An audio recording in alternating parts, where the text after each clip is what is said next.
I'll be honest, this might be one of my shorter videos because, as weird as it sounds, I feel like I don't have nearly as much to talk about in this video game.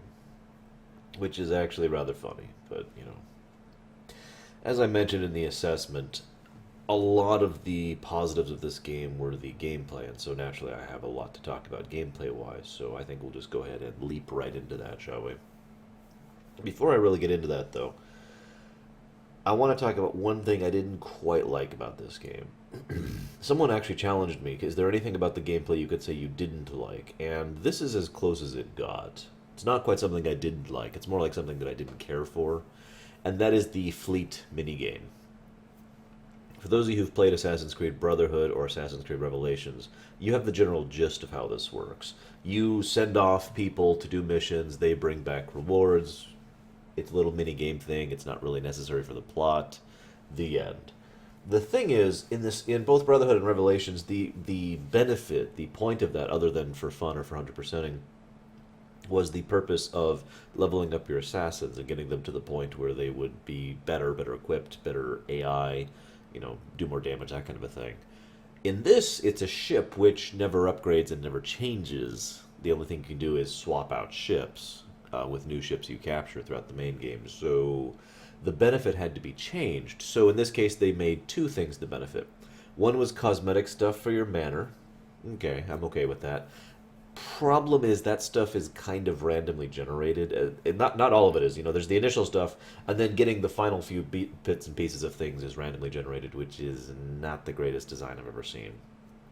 Second problem with that is, well, okay, excuse me. The second thing that you get from it is just plain money. Okay, that's kind of nice, but considering that basically these missions, at least the good ones, take in the range of hours and days in order to complete, that's real time, by the way. You're talking about a few thousand reals over the course of an entire day. Now, if you're not actually playing the game and you're doing it idly, sure, but that's not really that encouraging. So it basically was probably the least engaging of the three minigames of those for me, and that probably wasn't helped by the fact that it's basically a flash game, or a mobile game, or whatever label you want to attach to that nowadays. And it's funny that I mentioned that because when I first had that thought when I was doing it, I was just thinking, wow, this feels like a phone game or mobile game or whatever you want to call it. I found out later it is. You actually can do that entire game on a tablet or a phone or whatever. And a lot of things made a lot of sense at that point in time because you just log in and then manage your fleet on your phone and then log out, that kind of a thing. That being said, that part isn't really a negative so much as the presentation of it. I don't know, it just felt kind of cheap. And again, it felt like there wasn't much of a point in it. That's about what I've got as far as negatives for this game, at least as far as gameplay. There is a negative about the story, sort of, but I'll talk about that more later. I guess I can mention it in brief now. This is something that can be said of many of the Assassin's Creed games, basically all of them except for 1 and 2, in all honesty, and that is, there isn't really a strong focus on a centralized plot. Assassin's Creed Revelations and Brotherhood and 3 all had their own focuses, character setting, character growth, thematic significance, that kind of a thing. And 4 kind of continues that trend because all of these games really aren't really focusing on a big, strong central plot. But I'll talk about that more when we get later to the spoiler section. Let's talk about the gameplay a bit more. Before I go anywhere, I want to praise the graphics designers who made this game. Not just the people who actually make the textures and the models, but the people who had to actually design and lay out the cities and the islands and the ocean and everything. I was actually blown away at the sheer level of how much stuff there was in this game and how many things you could do and how... I mean, I know this sounds weird, and this is something that I've praised the Assassin's Creed series before, but for some reason it just struck me again in this one. Going through Havana, and the monumental level of detail that went into making Havana look like an actual city. So much tiny little details that honestly you're not actually supposed to notice. It's often been said, if in sound design and graphics design, you've done a good job if nobody notices. And that's pretty much where it's at. You're not supposed to notice that little pot of blue plants over there. You're not supposed to notice or blue flowers. You're not supposed to notice that there's this railing over there that's got a little bit of dirt on it. You're not supposed to notice that there's this creaked board on that platform over there. You're not supposed to notice any of this stuff, tiny details all over the place that really flesh out the cities. But it wasn't just the cities. They did this in the jungle areas. They did this in the islands that you go through. They did this in the little spits of land, as I call them. I was genuinely blown away at the design for the world of this place. So huge props there, which leads me nicely into my next thing. Before we really talk about gameplay proper, there's something that I just have written down here called open-endedness. And I know exactly what I want to talk about with this regards. Assassin's Creed 4 felt like a type of game. Well, okay. Before it even came out, it felt like a game that I was going to enjoy immensely. Because from what I understood, it had something that I like a lot in gameplay terms that you almost never see in games because of how stupidly difficult it is to set up that kind of a thing in terms of time and investment and money and all that fun stuff. And that is seamless transitioning between vehicle and ground. It is really what it is. It could happen in space, it could happen on the ocean, it could happen while out and about, it can happen in the air. There's several different ways to accomplish this kind of thing. Imagine, if you will, a game like any Elder Scrolls game where you actually have an airship that you can hop on and fly around the entire world map, and of course the world map's much bigger. And then at any time you can get right back off the airship and go around, seamlessly just exploring. There's something about that has always appealed to me. It's a sort of a combination exploration adventure thing. It's hard to really describe. But the idea, the enjoyment, the fun of that for me is hard to understate, or overstate for that matter. And I wanted to give you a couple of examples of what I'm talking about. Example number one is Wind Waker. For those of you who don't know what that is the Legend of Zelda Wind Waker. And that is a game where you hop on your little ship and you sail around and then you go someplace and then you hop right off and you go to the dungeon or the island or whatever. It really felt... I know a lot of people bashed Wind Waker for this exact same thing that I am praising, but it really felt like it was an open, giant world that really implored you and encouraged you to explore and investigate and do your own thing at your own pace, in your own direction. It was still kind of a linear game because, let's face it, most of all games all made ever are linear, but it never at any time felt linear because I had this whole ocean I could go and explore.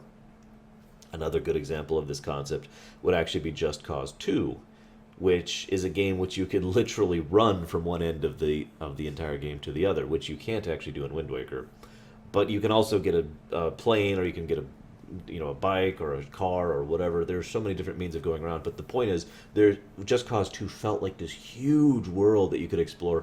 And I don't know about you guys, but more than once in Just Cause 2, especially when I first started playing it, there were several moments where I'd see a mountain and I'd just be like, yeah, okay. And I'd just start climbing it. And I'd climb all the way up to the mountain on foot, with the grip thing, all the way up to the top, get to the top of there, and look around and just be like, wow. And I'd look down at this area that's not even rendered. They use a rendering trick to do stuff like this. Assassin's Creed 4 does this as well. The idea is you render a certain level of detail of things within a range of you. So this is like highest detail. All this stuff is rendered, and all of it has the highest level of mesh and textures.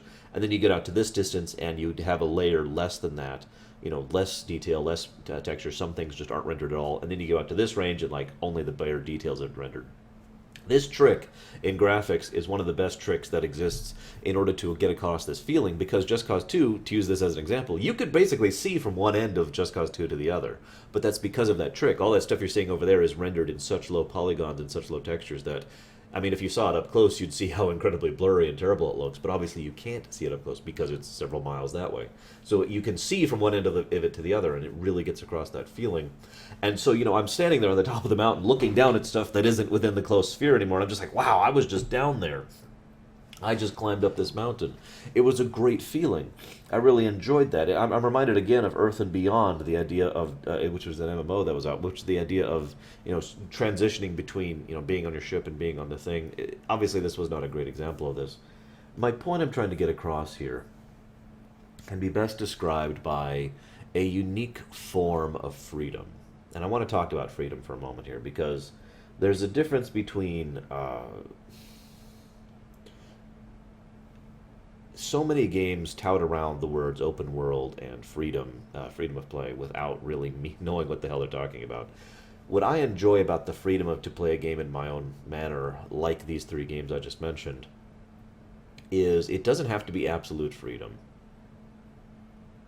I just have to have the ability to go from point A to point B in a manner that I enjoy, which I can choose from. I can choose from several different manners, and I want the ability to just stop and sniff the roses on the way without consequence, without having to go through a load screen. You know, I could just be like, hey, what's that over there, and go over there and do that.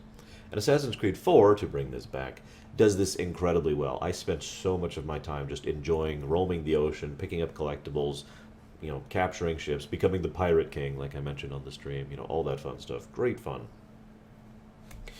Uh, so let's go ahead and talk about a couple of other tiny little tidbits here. First of all, I have a note here. Hang on. I already talked about that. Ah, I have praise for a mission that was actually really well done. You're on your ship, the Jackdaw, which is a brig. If you don't know what that means it's a decent sized ship, all things considered.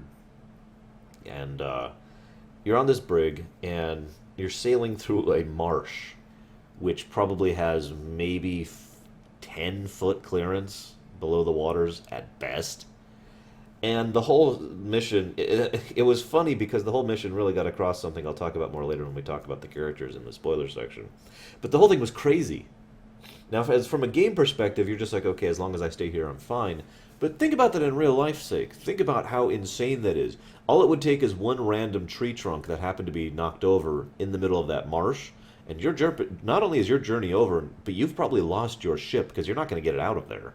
It's not going to become loose. So that was absolutely crazy that you actually did that. But I just really had praise for that mission. I know that sounds weird, but I wanted to note that mission specifically. The other one I have noted is the hallucination mission, but I can't really talk about that until we get to spoilers. So let's get back to gameplay, finally. Finally! It can be noted, I had this thought, that Assassin's Creed 3 was the template for Assassin's Creed 4. It was the beta test for Assassin's Creed 4. And given the whole have to push out a game once every year or every other year mentality that they have right now in Ubisoft, that actually wouldn't surprise me too much. I feel so bad for those developers. But what I mean by this is, honestly, if you look at all of the ideas that were done in Assassin's Creed 3 on paper, none of them were really poorly done. All of that was, yeah, okay, I'm with that. The biggest problem Assassin's Creed 3 had was the way that those ideas were executed. And I myself had some problems with that. I know many other people have problems with Assassin's Creed 3 in terms of gameplay and whatnot. But it's not just purely a gameplay thing. But for example, I've just got a list. I'm going to run down this really quick, and then we'll talk about specifics. Combat, fast travel, crafting, money sinks, the parkour, urban and wild thing, collections, and the ship, obviously, is the big one, which we'll talk about at the end. All of these aspects of Assassin's Creed 3 were different from previous Assassin's Creeds. They wanted to try something new, but they were done better in 4. So let's go down the list here. Combat. It took me a long time to really put words to why combat felt so much better in Assassin's Creed 4. I think, though, it really comes down to two major elements. Number one, it is much easier to cancel your actions in order to respond to attacks. That was kind of an issue in 3. If you were in the middle of an animation or you were in the middle of a particular type of movement in 3, sometimes it simply would not let you cancel your attack or your animation, and then you'd just get hit or shot or whatever's about to happen by the people who are going after you. And that kind of got a little frustrating. Also, speaking of which, this is kind of related, Assassin's Creed 4 felt a lot more responsive to me. Like there was a much less delay in what you input to you actually doing it. And after watching very closely, I think part of that is because they literally allow animation canceling in the graphics, in the engine, which is something that if you're paying close attention does look a little bit weird as you're like doing this thing, and without any real warning, your hand is back here in the space of a millisecond, and it looks like you just jerk back. But from a gameplay perspective, that's great because it allows you, the player, more freedom in actually, like I said, reacting to combat. Consequently, the other big thing that really was improved in combat, I think, was the fact that you had Guns were better. I'm just gonna say it flat. The way that firearms worked in this game was better than Assassin's Creed 3 in every way, and so guns were a viable option. Smoke bombs, of course, were back and awesome. And the put simply, this is the first Assassin's Creed game I've played where I actually felt the desire and indeed urge to actually fight without using my assassin's blades. In every previous game, whenever I'd fight, even if you had melee weapons as an option, I'd use these things as my primary weapon. This is the first time I really enjoyed using the cutlasses that I had, and I feel like part of that is because they gave them more oomph. Is probably the best way to put that. Of course, that being said, again, like I said, the other big thing, the other big change, right? I haven't actually said that yet, is that they improved countering. Now, I know some people are going to disagree with me on this, and that's fine. People disagreeing is life. But I feel like the near responsive countering, the near total perfect responsive countering that happens in Assassin's Creed 4 is the proper way to do it. Now, from what I understand, some people tell me that you can literally just hold down counter and win, basically. I didn't find that to be true personally. I tried it briefly, and it actually did not work out for me. I liked the idea better of just watching their animations and tapping it really quick when they came at me and then coming right back at them. But that's just me. So combat was improved. Fast travel. In Assassin's Creed 3, they had several things you could do, tunnels you could unlock, that kind of thing to unlock fast travel. And fast travel it only worked usually to nodes or to those tunnels in the cities, and that's kind of it. In Assassin's Creed 4, you can fast travel to any location on the overworld map you've unlocked and any viewpoint, Eagle Vision viewpoint you've unlocked in the entire game. Just yes. Those of you who watched my assessment probably noticed I mentioned I spent a lot of time, I forget now, but I spent tons of time playing this game. This is the longest AC game for me by far in terms of hours. And I know the argument's going to be, oh, well, that was just all travel time, but it wasn't.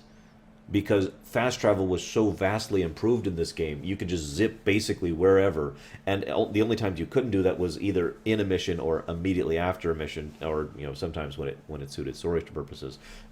That fast travel is pretty much the most perfect I've ever seen it in this game. Not just in the Assassin's Creed series in general, but across gaming in general. It is very hard for me to actually pick another game that has done fast travel as well as this, with the possible exception of Oblivion. Actually, would be the other big one. So that was awesome. Crafting. You could craft stuff in Assassin's Creed 3, and you kind of had to make money. I'll talk about that in a moment.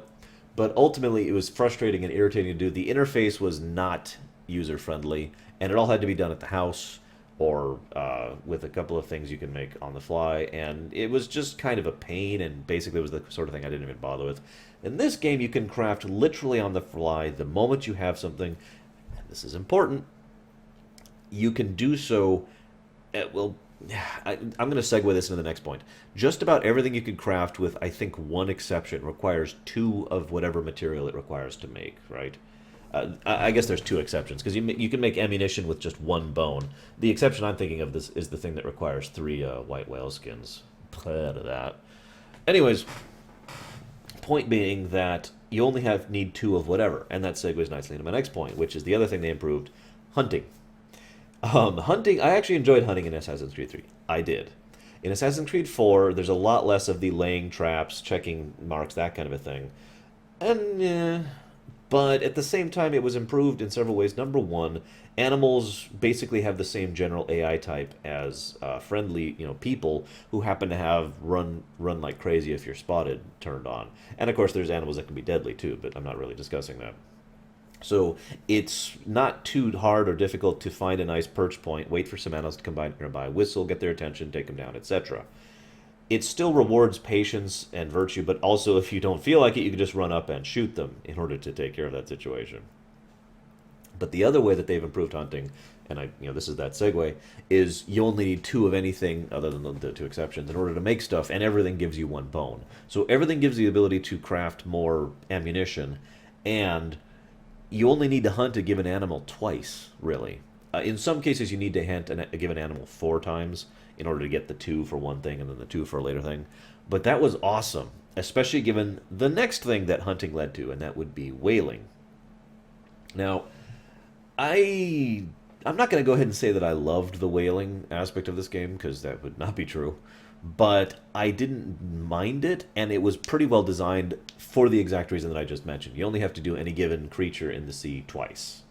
You know, two bull sharks, two hammerheads, humpback whales, two I can't remember the other one all of a sudden. Is there another one? Yeah, great whites, two great white. Actually, it was four great white sharks, wasn't it? But anyways, point being, you only have to do it so many times. So even if it gets tedious or even if it gets irritating, you can be comforted in the knowledge that you only have to do it a small number of times. So it kind of balances itself out nicely, and I never actually got sick of it because I didn't have to do it that often. All of this, of course, is a nice segue to money sinks, which Assassin's Creed 3 did very poorly. For those of you not aware, in Assassin's Creed 3, the money sink was ways to make more money.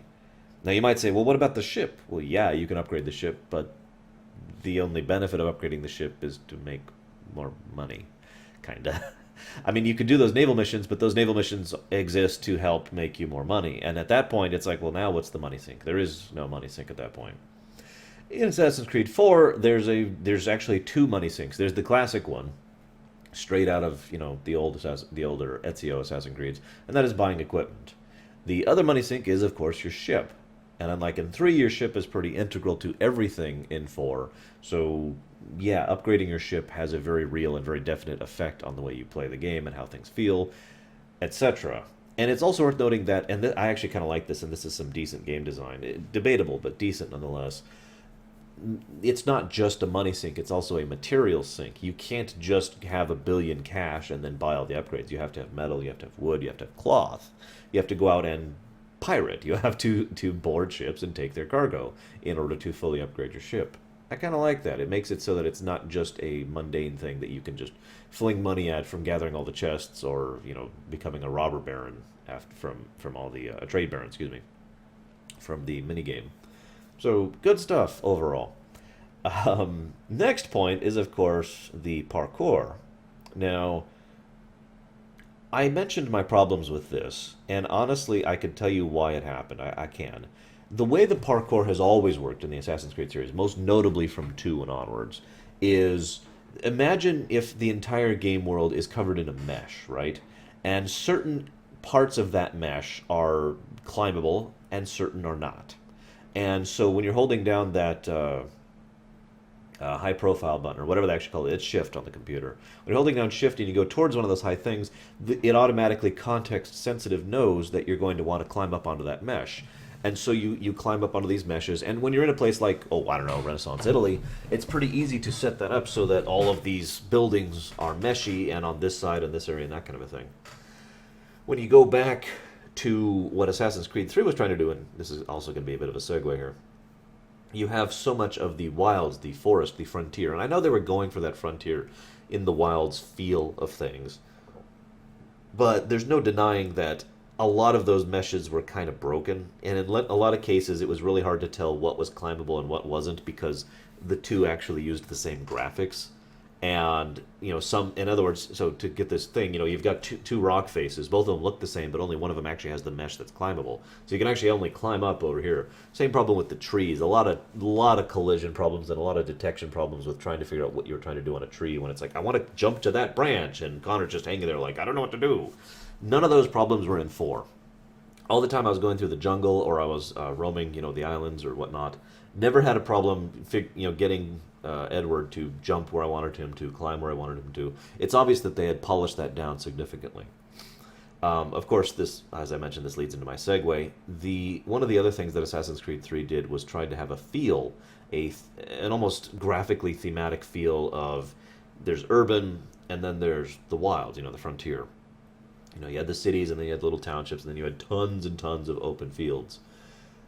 The problem was it was so dichotomized that it was literally, here's the city, here's the frontier, and there's like virtually nothing in between. There was no mesh between the two. Maybe that was the intent, but the whole time it just felt like going through the cities was normal Assassin's Creeding, and going through everywhere else was boring. In 4, Havana is a great example, but most of the major cities and areas that are on or in the wilderness really feel like here's a civilization that's been plopped down in the wilderness, and the two actually blend and merge and mesh very well. Another great example is all the tiny little dinky shanty towns that exist on the islands as you're going throughout the area. You know, in some cases it's literally just there's a propped up a tavern on some wooden stilts, and there might be a few tents or otherwise huts here or there, and that's kind of it. But it still gave that feeling of, you know, the merger between the two. Again, much better than Assassin's Creed 3 did, in my opinion. And of course, using this as a segue to my next point, which is the one of the bigger problems I had with Assassin's Creed 3, and that's the fog of war problem. In 4, they do something a little bit differently. In 3, you have to actually basically go explore, because you get a viewpoint and it just opens up this one area. In 4, you get a viewpoint and it opens up a nice big area, which generally is going to cover a huge chunk of space. And if you open up all of them, it opens up the entire map regardless, which works a lot better. And I don't know how to explain this, but basically I felt like in 4, the revealing of collectibles thing just worked better than in 3. I don't have a solid way to put that. That could just be my impression, so I'm just going to leave that as a maybe. Let's go ahead and talk about collecting. Well, that's another good segue. It's like I wrote these in this order for a reason. I 100%ed Assassin's Creed 4. I didn't 3. Running around and getting all the stuff in 3 felt like a chore, mainly because of the, you know, how unfun it was roaming around the wilderness, and the fact that, you know, I had so many of the parkour element problems, and so it got to the point where it was just frustrating trying to find all these things, and I just gave up. In 4, I never had that problem. It's like, okay, here's all the collectibles on the map. It'll show you exactly where they are, and you can figure out where they are, and you can jump to get to them. Now, here's the funny thing about this. You might be pointing me and say, oh, well, you just wanted easy mode. No, what I want is options. Here's the thing about Assassin's Creed 4. If you want to go and explore that world without getting the viewpoints or the fortresses in order to reveal everything, you can. And you can just roam wild and free and check every little spit of land and see what you've got out there. And I actually did that for a bit early on in the game, and it was a lot of fun. Now, later on, I was like, okay, you know, I've got a schedule to keep. This is a rumination I need to get going, so I need to hurry up. So I had the option of getting the viewpoints, getting the fortresses, and bam! Oh, here's where this thing is. Okay, well, I'll just go over there and get that. It was fun.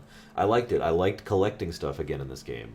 You know, that's something that, honestly, you know, the Assassin's Creed series usually has been pretty good about for me, is making it so that it's actually enjoyable to go 100% without being frustrating or grindy. Or at least, I shouldn't even say 100%. This is actually 90%ing, because this is just getting all the collectibles, but you get the point. So let's go ahead and talk about the big thing that AC4 did differently and better than AC3, and that's the ship. I have made no quiet mention of the fact that I love ships. Always have, always will. Naval, air, space, doesn't matter. Love ships. So I am hugely biased of a game where I spend like 60% of the game time, possibly more than that, on a ship, piloting a ship. And it was awesome. But ignoring that simple fact, there's no denying that the ship was done better than Assassin's Creed 3. In 3, you had limited capacity to do things. You had the swivel, and you had your 2 broadsides, and you had your 3 speeds, I say technically, because it's basically go slower, or stop. That was kind of it in Assassin's Creed 3. In Assassin's Creed 4, you have your 2 broadsides, your 2 heavy shots on both sides, your front chain shot, your front main shot, your mortar, your backfire, and of course your 4 speeds. The 4th one you can only use while traveling, but when you have an open ocean like this, having something called a travel speed, which is designed specifically to go faster than anything else, was a really good idea. And a lot of the actual controls worked a lot better in 4 than in 3. For example, in 3, you know, swivel was a completely different button thing. In 4, it's a context-sensitive thing. You hold down shift in order to have someone aim the swivel for you, which may seem a bit easier, but in the midst of a pitched battle, when you're already trying to do a stuff, it makes it easier to multitask when you can do multiple things at once, which is what that lets you do, as opposed to in 3, where you could only aim one or the other at a time, which got a little bit old. Basically, again, everything about 3 was just improved in this aspect of the ship aspect. Very well done. Loved it. I also love how the ship does very slowly and very subtly visually upgrade as you upgrade the ship. The only real upgrade that was really noticeable, and not counting sails, that's not an upgrade, that's an aesthetic. The only upgrade that was really noticeable was when you get to the elite stuff, because all the elite stuff is coated kind of a dull gold. And so when you have elite cannons and elite mortars and elite swivels, and, you know, at that point it's actually pretty noticeable that you've got this awesome decked out ship. And of course, I suppose I would be remiss if I did not mention the legendary ship fights, which I actually, per request of PAX, who, obvious reasons, wanted me to stream that. The legendary fights were awesome. They were a little easier than I thought they would be, but then again, I was taking them very seriously, so I guess that's actually a lie. I'm going to take that back. They were not easier than I thought it would be. They were actually a little bit rougher than I thought it would be. I was just taking them very seriously and really trying. And, you guys can see that on the stream if you feel like it. I might add it to the end of this. I haven't decided yet. So yeah, pretty much every aspect of gameplay was pretty well fleshed out. Now, I'm going to talk about one other thing before we get into spoiler territory, and that is the Assassins and the Templars. One of the things Assassin's Creed 3 did that was a genuine service to the series is it grayed both sides more. Up until this point, the Assassins had very clearly been the good guys, especially under Ezio. And the Templars had very definitely been the bad guys, especially under Ezio. It is worth noting that in hindsight, and with some of the information that's come out since then, Rodrigo de Borgia, whatever the hell his name was, the Pope guy, from Assassin's Creed 2 and Brotherhood. That gentleman is was kind of reviled by most Templars for his actual work, both then and at the time, because he was only in it for himself. He was using the Templar cause to ensure his own self-aggrandizement, to further his political gains and his desire for power. In Assassin's Creed 3, we saw our first real look at a real Templar, arguably since the first Assassin's Creed, back when Altair was dealing with what are debatably the original Templars. I know that's arguable, but those are the first ones we see at the very least. And it wouldn't surprise me if that was the actual origination of the Templar Order, was right then and there. So we actually see some fleshing out of them and some graying them, and see that the Templars are not evil, at least not as an organization. They certainly want some bad things, and whether you agree with them or not is going to depend on your personal preference and viewpoints, but that's the point. The difference between the Assassins and the Templars is not good versus evil. It is two different philosophies. I can't think of his name, but Desmond's father says it beautifully in Assassin's Creed 3, where he talks about the possibility of peace between the two sides is so unlikely because their differences are a philosophical one, because they both so violently disagree with how life should be dealt with. That is really fleshed out in 4. We see many Templars in 4, and many people working for the Templars, but most of the actual people who join the Templar Order in 4 do so for pretty good reasons, and most of them are pretty decent people, all things considered. I'll talk about individual examples later, but one of my favorite ways that this was explained, there's one of the Templar hunt missions you can do as a side for a woman. I don't think she ever actually gives her name. She was a survivor of a tribe. And when you finally get to the Templar, you have the little, the purgatory scene where you're discussing things after the kill. And that scene was like just literally laying out the stark differences in between the Assassins and the Templars, almost into an extreme level. Because the woman in question, the assassin, was, the Templar talks first, and she says how she doesn't understand why the people resisted her father, who came previously and was killed earlier, and how she didn't understand why they would turn away. He came offering you wealth and choice and health and medicines and all these things. Why did you turn this down? And then the assassin lady says, you would have us sell away all our freedom for the sake of trinkets and baubles and whatnot. It was more eloquently put than I am putting it right now, but it really highlighted the differences in thought process between the two sides. It was done pretty well later, too. This is kind of spoilery. I'm going to say this without spoilers as much as I can, but basically Edward talks to an individual that he has just killed, and he tells that individual, I'm going to try and phrase this as close to the words as I can, because it was very perfectly phrased. You would have us all in a well-furnished cage, a safe and sober, but without strength or spirit of will.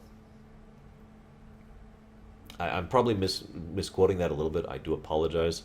But that really strikes as the absolute most furthest extent of the best way to explain the Templar ideal. These people do care. The Templar ideal is to help people. It's just that their particular mindset of what helping people is exactly that. It's also been referred to as the Velvet Prison. You ever heard of that idea? The Velvet Prison. It's well appointed, it's garnished, it's comfortable. You have want for nothing as long as you stay inside it. And don't venture even one toe outside of that little velvet prison, hence the prison part of the title. That's what the Templars want for humanity, at least as an overall organizational goal. It is worth noting that based on what I have seen thus far, which is admittedly very little, I sincerely doubt the modern day Templars still feel that way, since the modern day Templars seem more inclined to we want to be in control of everything and we're evil. So, yeah. By contrast, the assassins believe in not anarchy so much as the ideal of freedom tempered with respect, I think is the best way to put that. Because total freedom is something that is not a desirable state. I know that sounds weird, but it is true. And the more you think about it, I'm sure you'll agree with me. You have total freedom, and you give total freedom to a group of people, all sorts of things are going to happen. Good, bad, in between. You leap to that level of an extreme, and it's just, Freedom tempered with respect is the ideal of, forgive me for the quote, love thy neighbor as thyself. In other words, I have the freedom to do what I wish, to express myself, to go out and live my life in the world, as long as I do so loving my neighbor as myself, as long as I do so without the intent to harm, hinder, hurt, steal, take, kill, all these horrible things that I can do to other people. All of that is summarized by that one sentence, hence the respect. That's the assassin ideal. And while that is certainly a great ideal, you probably noticed the problem with that. That's a fantasy world. That's not realistically possible. But if you're also paying attention, the Templar ideal is also a fantasy world and also not possible because it is fundamentally impossible to squash human spirit. I'm sorry. History has shown us this a few thousand billion trillion times. Slight exaggeration might be happening here. But it has happened often in history, let alone in fiction, but definitely in real-life history. You can't just quash human spirit and expect them to all turn into drones. Lord knows we have lots of fiction that explores this very concept, but one of the most common things in those fictional works is when things go wrong for that, is how people aren't actually 100% quashed, and how people work against that system. Anybody out there seen Equilibrium, for God's sakes? Equilibrium is actually a really good example of that, because the moment that control slips for even a second, it just falls apart. So both groups are wrong, because they're both reaching for a fantasy they can never actually attain. Let's go ahead and hit the spoilers thing. Do I have that spoiler? Yeah, that's right, I've got a new spoiler sound, so it's a little longer than the previous one, so bear with me. Spoilers!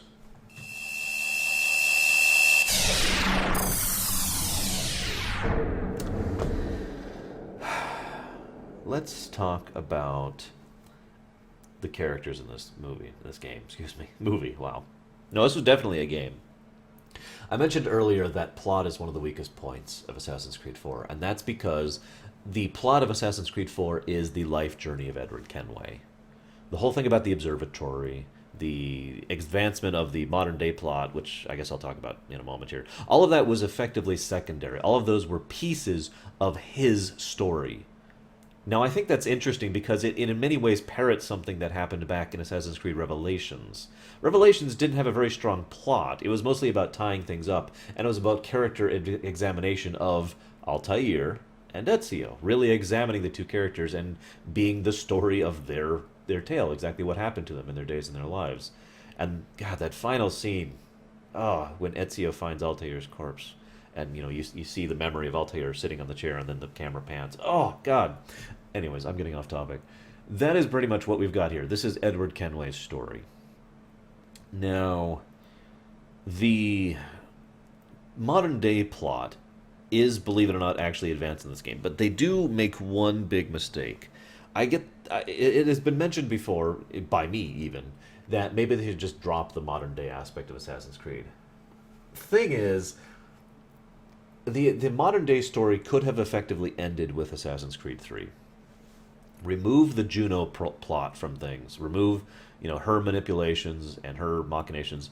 And, yeah, Assassin's Creed 3 could literally have dropped the modern-day plot at the end of that. Desmond dies. Spoiler alert, that's what the spoiler warning was. Desmond dies, saves the world, everything's ended, we're good. That's the end. No more need to actually advance the modern-day plot, except over in Watch Dogs, of course, assuming they actually do that game properly next time. But they didn't do that. It's pretty obvious, even in 3, that by the time 3 came around, they had a really distinct line of where things were going to go. But the biggest mistake they made was they introduced this sage thing. Now, I know you're going to say, what do you mean?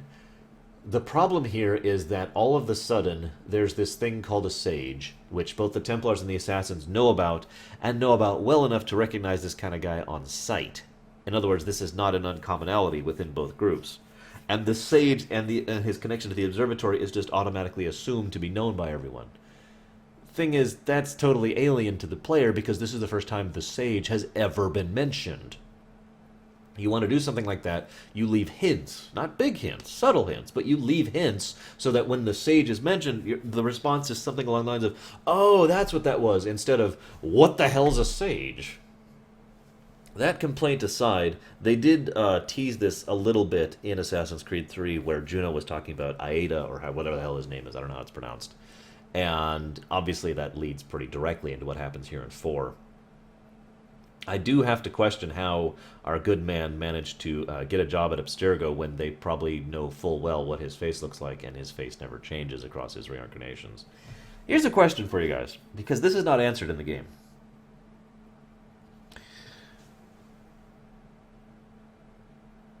Do you think that Aita, or whatever the hell his name is, the sage, remembers his previous incarnations or not?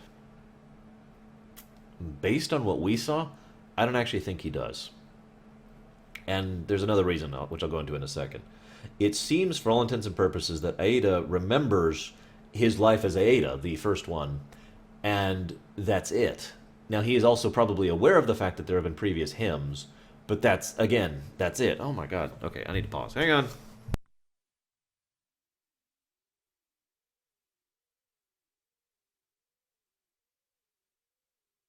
Sorry about that.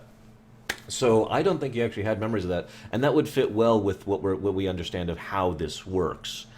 Effectively, all humans have the possibility, if their genes line up just right, to produce him again. But that just means that it's all of his memories and personalities from before that were put into those genes, not some mystical connection to any previous thing. Now, I know I've said before about the superhero, special mystical thing that is, in my opinion, in Assassin's Creed. But in this case, they pretty distinctly make it shown that that is not the case. However, even that is still in question because we simply don't know that much about the sages, which is kind of the problem I was talking about earlier. So it is possible he literally is bouncing from life to life as he's going through and remembers the previous ones as he's going. There is a throwaway line that even supports that. This is our first time meeting face to face, at least in this era. He may simply have been aware of the fact that the player was, of course, examining previous history, or he may have actually be remembering those times himself. It doesn't matter. Point being, the whole advancement of the Sage plot and the Juno plot is interesting in its own right, but ultimately it only moves forward one step throughout the entirety of the course of Assassin's Creed 4. And that one step is Juno is in the system, quite literally. She's basically in the network, in the internet. She's trying to manifest herself, and Aida is trying to help her, and that's pretty much the full extent of how much it was advanced forward. We do get the very strong impression that those two are the antagonists of the entire setting at this point, because these two have literally done everything that has happened up to this point solely to ensure that they survive the cataclysm in some form or another. And when they reform, they would be capable of taking the world and ruling it by themselves.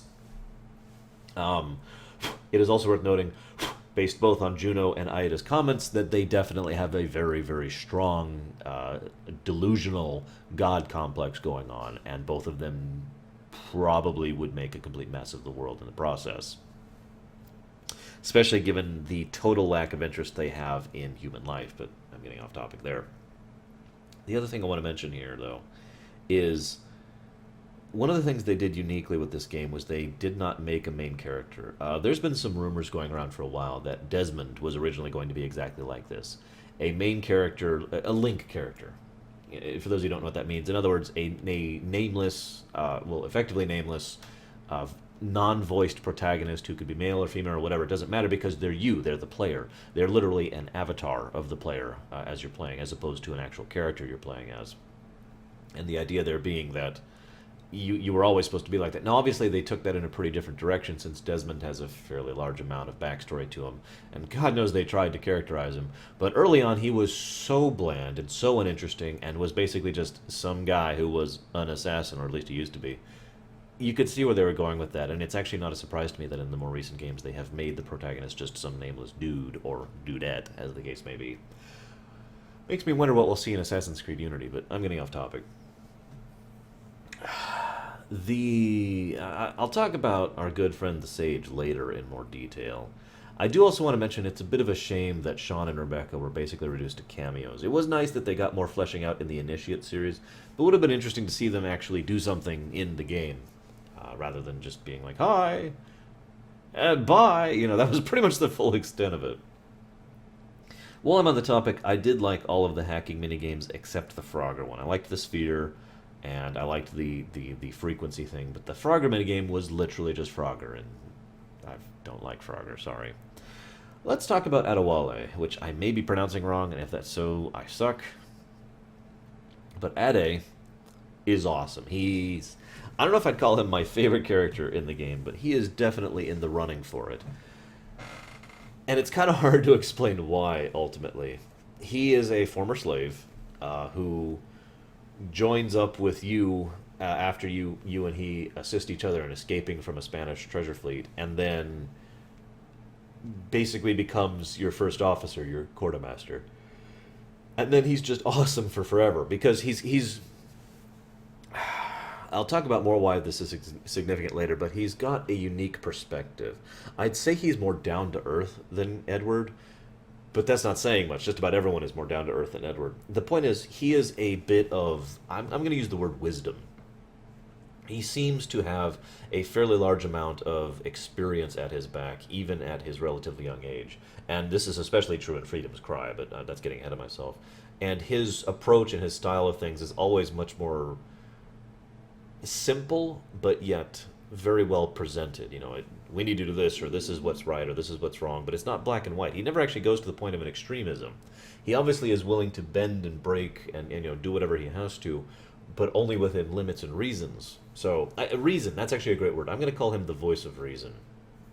He is very much the, oh shoot, I can't think of his name. The character in Moby Dick, the first officer. The one who, the loyal, thought to check his captain's wrath. That guy. He's very much that character to Edward.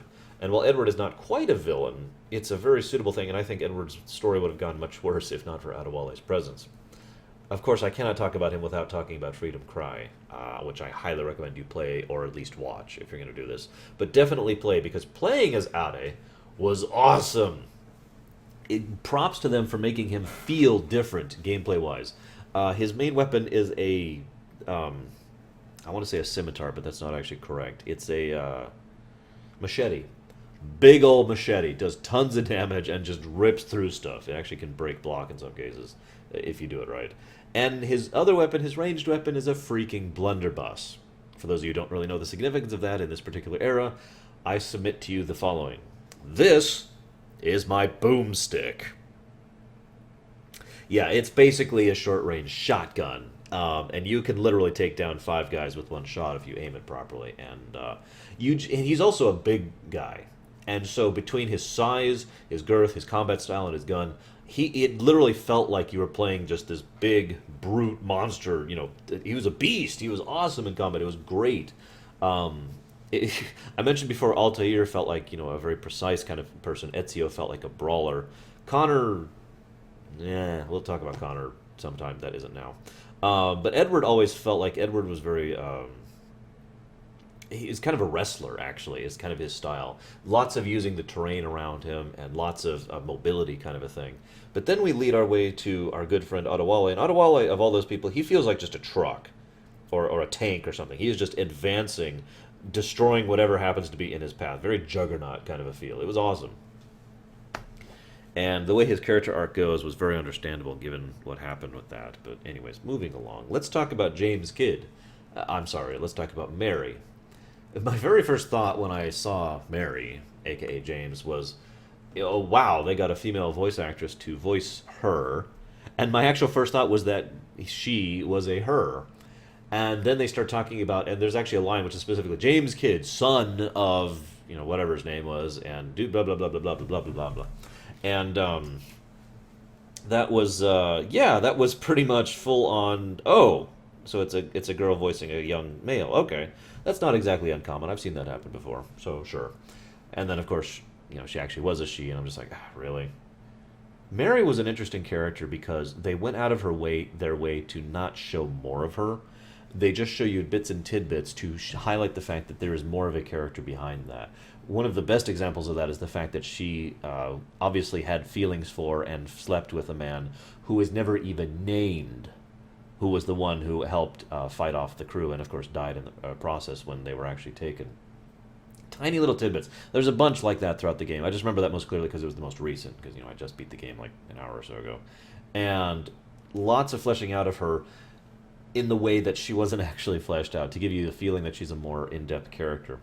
But the other thing I find interesting about Mary is she's an obvious attempt to basically be the conscience of Edward, while Adewale was the wisdom and the attempt at reason. She was the attempt at doing good, the temptation to be good. Whether or not what she was espousing was good or not is debatable, but there is no denying that in her mind what she was doing was good and what he did was not, and she constantly was basically trying to get on him to seek to the better half of himself. I'll talk about that more later when we get to him. Unfortunately, I don't really have much else to add about her, so we'll go ahead and move on to... who is that? Rogers! Rogers is an interesting character. I could talk about Hornigold in the same way I could Rogers, but in both cases, they are men who genuinely believe they are doing the right thing to help the world. The difference between the two is Hornigold is the man who betrayed his friends because he believed that the new cause was just, and therefore doing so would help, make everything better. As opposed to Rogers, Woods, whatever his name is, he's interesting. He is probably the most good Templar I've actually ever seen. For those of you who aren't familiar with who I'm talking about, because his name is only mentioned a few times, this is the gentleman who insisted on parleying with the pirates and offering them pardon. This is the man who is trying to stop the military, the British military, from slaughtering people en masse. This is the man who, when he encountered Edward the last time, specifically, when you kill Rogers, he survives. He actually approaches you with this incredulity, like, I can't believe you would. Why are we enemies? And he talks about, no, help me find Bart, help me find Black Bart, help me find Bartholomew, and go deal with him. And he's like, he has this wonderful line, at last at the end of a sword, I find a friend in you. I find that hilarious because I feel like, again, Rogers genuinely had a good heart and really did feel like he was doing the right thing. And unlike Hatham, who had a lot more experience and time to temper him into a much more villainous type character, Rogers never had that experience, at least not the way we saw during the course of the game. So I feel in Rogers we have kind of what we could have seen in a young Hatham, if we ever saw that. Which we will, because he's in Rogue. Looking forward to that. Let's talk about Edward Teach, or Thatch, as he's called in this one. For those of you not familiar with that, is Blackbeard. I have seen Blackbeard, the legendary Blackbeard, portrayed in multiple ways across fiction. Of course, my favorite way, and I think this goes without saying, is in One Piece, because... I'm kidding. Point being, I really like his portrayal in this, because what we saw is, again, another genuinely good man who is actually really smart. Somewhat calm. I would almost call him a pacifist, except he obviously isn't. But my point is, he wants to be more diplomatic. He wants to be more peaceful in his actions. And this is Blackbeard we're talking about. But the reason I mentioned he was smart is he deliberately went out of his way to cultivate a Dread Pirate Roberts kind of a situation. So everyone who saw him feared him, and he constantly kept this whole thing going, even amongst his own crew. So he had this horrible, fearsome reputation, and yet Edward, aka the player viewpoint, sees him as he actually is multiple times and realizes, he's a pretty cool guy. He's actually really decent. One of my favorite lines is where they talk about him growing out the beard, and I found myself wondering just how he would look without that, because the whole point of growing that beard out was to make himself look more fearsome. Of all the characters that whose deaths I saw coming, and there were many in this game. Blackbeard, Thatch's death was the one that actually hit me the hardest. I really liked him as a character. He was a genuinely human person, a good person who was very skilled and very intelligent, who was thrust into a world that didn't give a damn about him. And his options were basically the what amounts to barely paid slavery or piracy. And he opted piracy because he genuinely believed that they could do better than having a mad king at their beck and call, or to be at the beck and call of a mad king. And his final lines are really indicative of his character, I think. If not for gold, the world would have found us as heroes.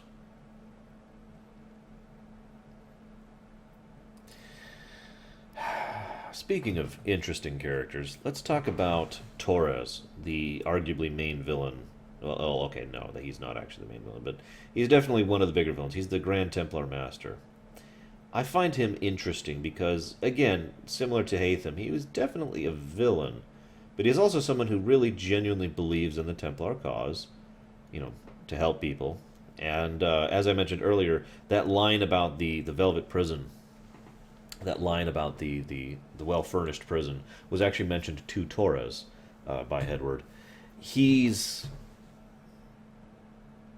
interesting because he is absolutely willing to do ruthless things to get his way, but he doesn't want to.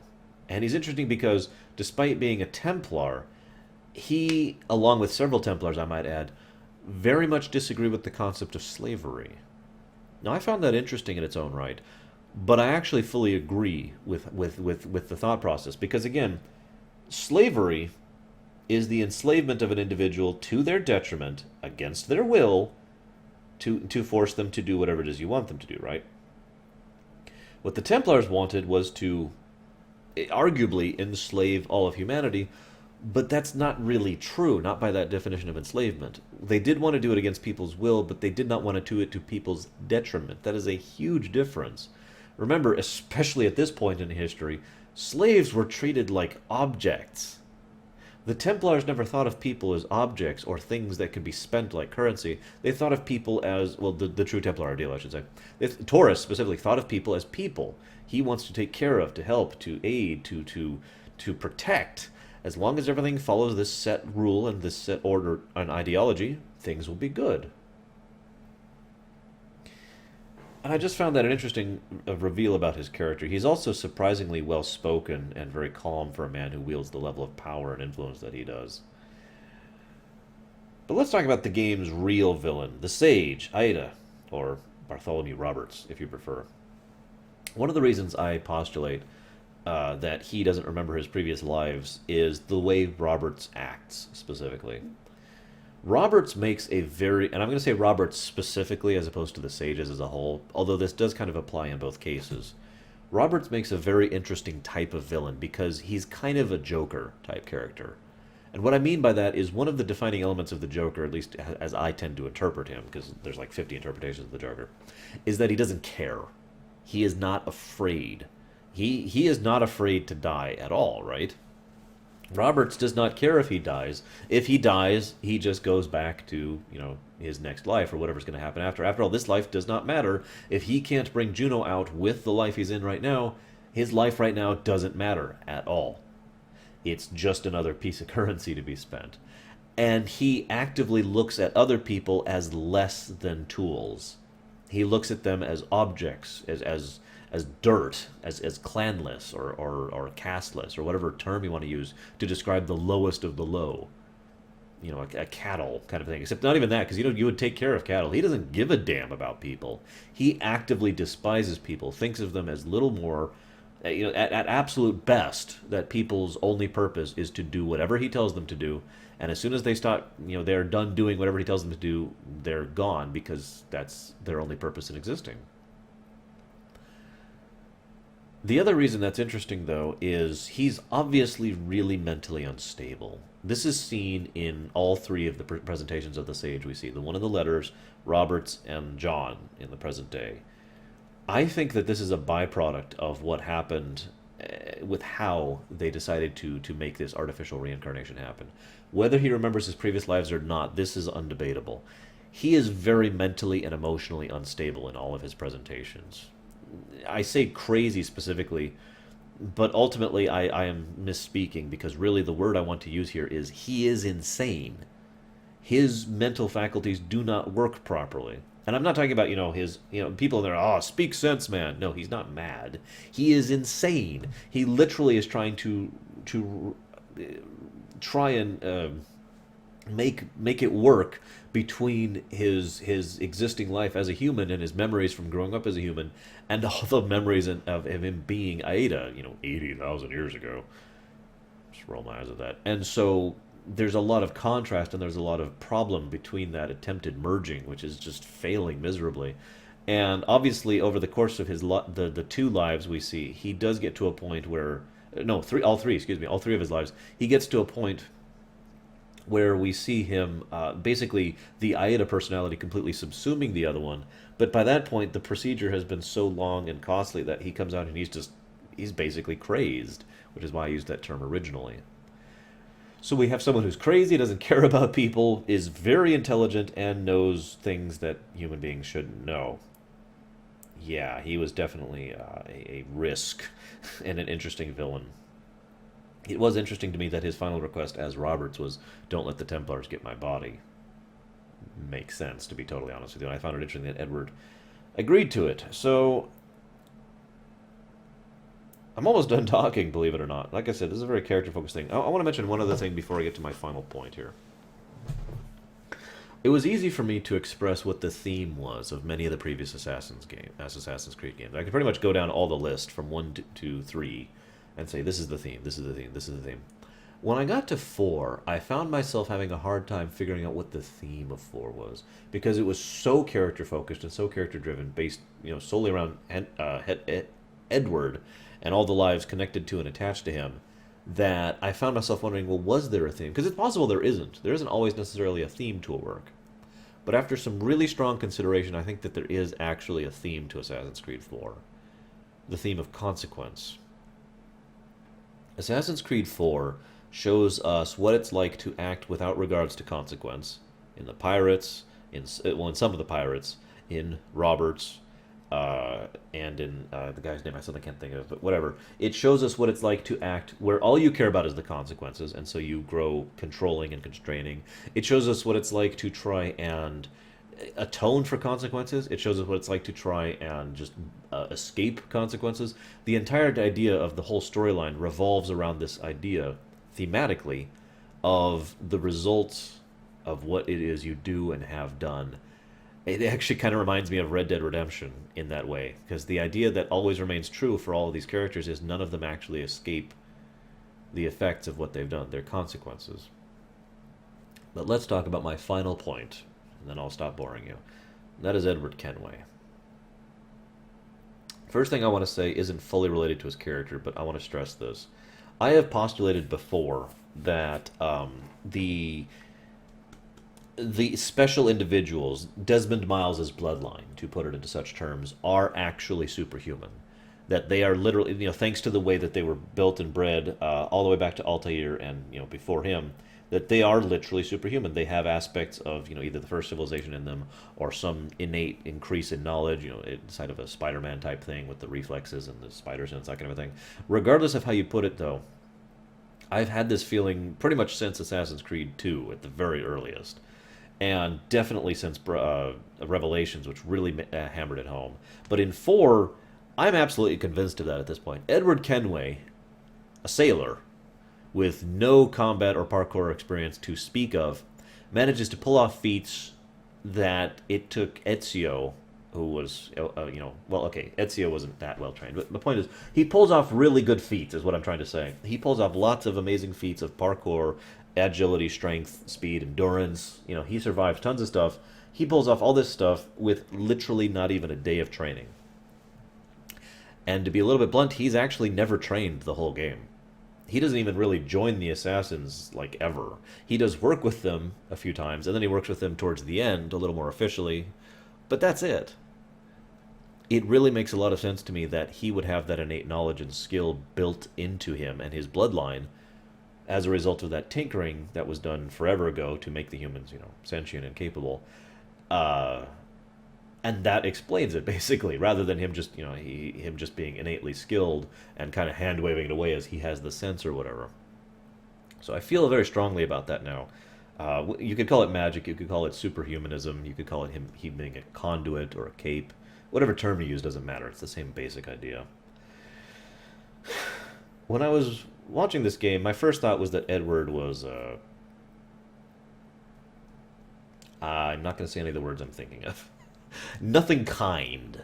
That he was a bit of an idiot and obviously just out for himself.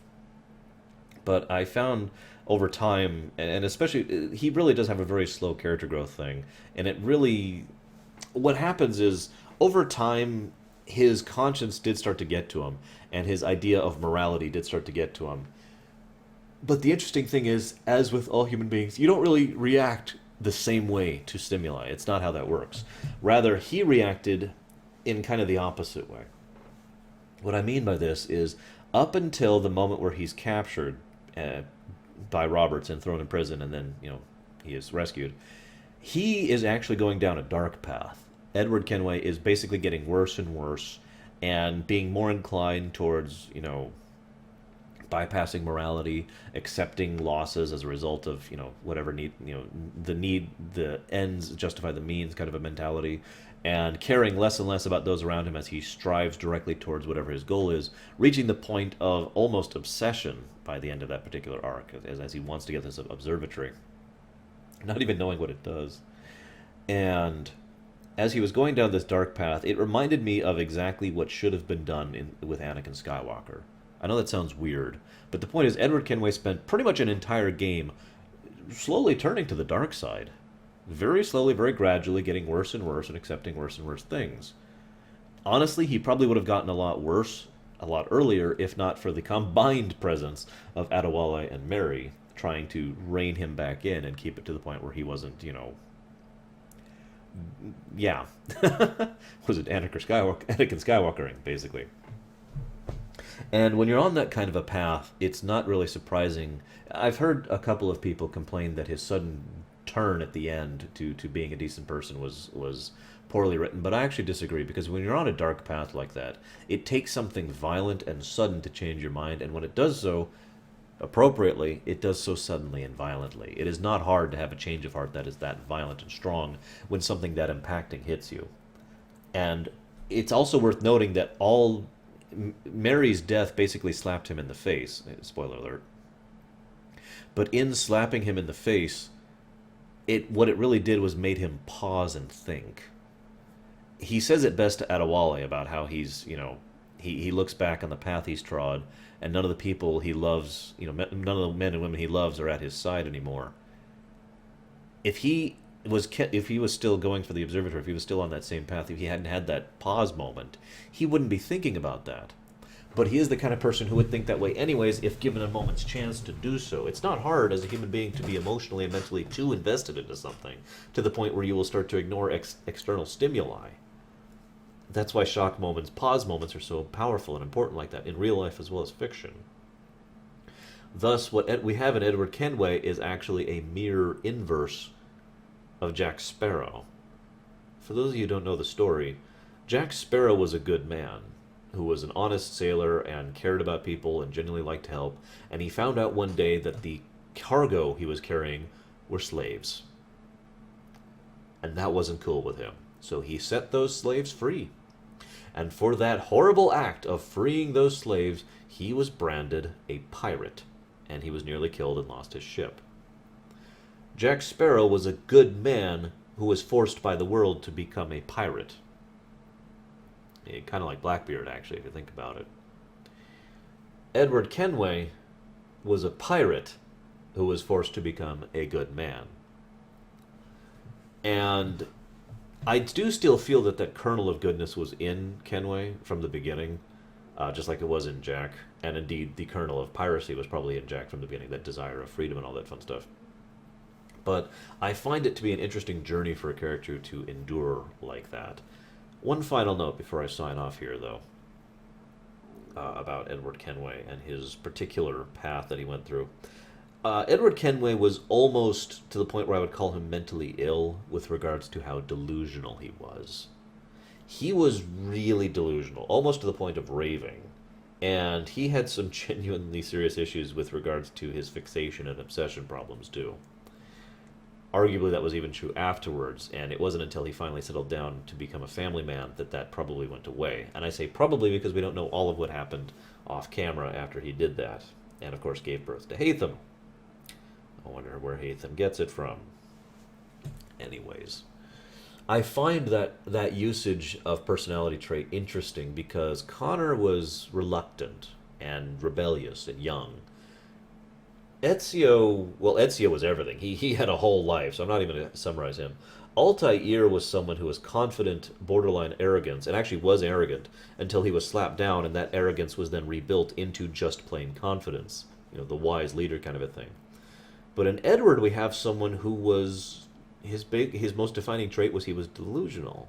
But that's interesting because if you think about it, that fits this kind of situation perfectly. Because someone who has delusions of grandeur, someone who wants to reach for the sky and is so ambitious, like Edward was, generally, like 99.999% of the time, isn't going to work in real life.